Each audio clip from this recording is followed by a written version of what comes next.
জয় জয় গৌর, জয় জয় গৌর। বর্হা পীড়াভিরামং মৃগমদ তিলকং কুণ্ডলাক্রান্ত গণ্ডং কঞ্জাক্ষং কুম্ভ কণ্ঠ স্মিত সুভগ সাদরেণস্তবেন শ্যামং শান্তং ত্রিভঙ্গম রবিকর বসনং ভূষিতং বৈজয়ন্তঃ বৃন্দাবনস্থং যুবতী শতবৃতম ব্রহ্ম গোপাল বেশম। হা কৃষ্ণ করুণার সিন্ধু দীনবন্ধু জগৎপতে গোপীশ গোপিকাকান্ত রাধাকান্ত নমস্তুতে। রাধাং রাশেশ্বরীং রম্যাং স্বর্ণকুণ্ডলভূষিতাং বৃষভানুসুতাং দেবী ত্বং নমামি হরিপ্রিয়াম। মহাপ্রসাদ জননী সর্বসৌভাগ্যবর্ধিনী আদি ব্যাধিহরা নিত্যাং তুলসীতাং নমস্তুমি। জয় নিতাই, জয় গৌর, জয় নিতাই। ঈর্ষা মৃত্যু ভীষ্ম, গঙ্গা পুত্র ভীষ্মের হলে ঈর্ষা মৃত্যু। যখন ইচ্ছা করবেন তখনই মৃত্যুবরণ করবেন, তা না হলে মৃত্যু তার হবে না। সেই ঈর্ষা মৃত্যু ভীষ্মের কেন মরণ হলো? ঈর্ষা মৃত্যুর ভীষ্মের কিভাবে মরণ হলো, তাও কত যন্ত্রণা। কুরুক্ষেত্রের যুদ্ধে অর্জুনের সুতীক্ষ্ণ বাণে মেরেছে, পারদের পেছন দিয়ে বেরিয়ে গেছে। কতদিন ছিল? 58 দিন। 58 দিন সেই সরসজ্জায় তীরের বিছানার উপরে পড়ে জ্বালা যন্ত্রণা ভোগ করছেন। যার ঈর্ষা মৃত্যু, তার এইভাবে কেন মৃত্যু হবে? এইভাবে তার মৃত্যু হবে কেন? কথিত আছে, আমি সংক্ষেপে বলি, কথিত আছে ভীষ্ম যেদিন সরসজ্জায় পড়ে গেলেন মাঠে, চাইলেন একটু জল। জল চাইলে দুর্যোধন স্বর্ণ ভিঙ্গারে করে জল নিয়ে আসছে। ভীষ্মদেব হাসছে, দুর্যোধন, ওরে আমার ওই স্বর্ণ ভিঙ্গারের জলে পিপাসা মিটবে না। অর্জুন কোথায়?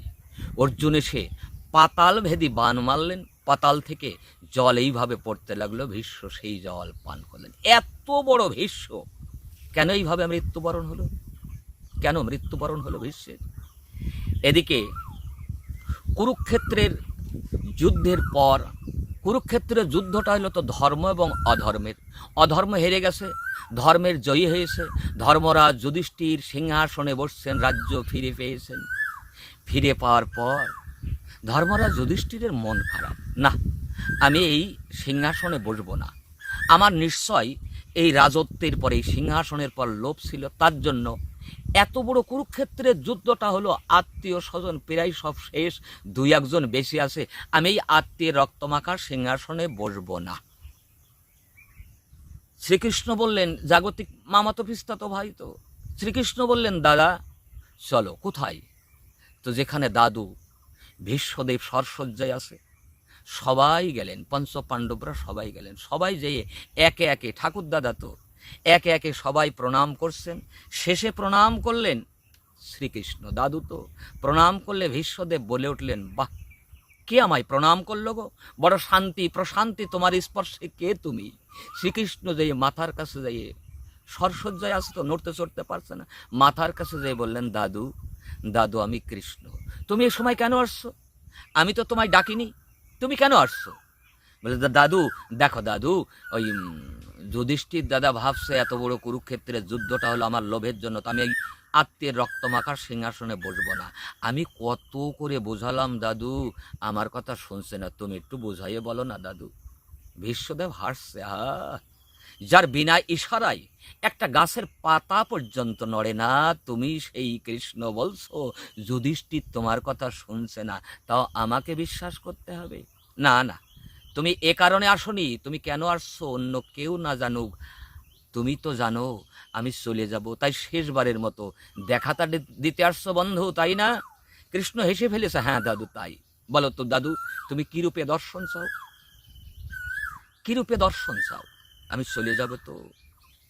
কিন্তু ভীষ্মদেব একটা জিজ্ঞাসা করেছিলেন, কৃষ্ণ কি? আমি জানতে স্বরূপে এমন কোনো পাপ তো করেনি, কোন পাপের ফলে আমার এই 58 দিন এইভাবে তীরের সরসজ্জায় বিছানার পরে 58 দিন এইভাবে জ্বালা যন্ত্রণা ভোগ করে মৃত্যুবরণ করতে হচ্ছে? আমার জানতে স্বরূপে আমি জীবনে এমন কোনো পাপ তো করিনি, এমন কোনো পাপ করেনি তো, কেন আমার এইভাবে মৃত্যু হলো?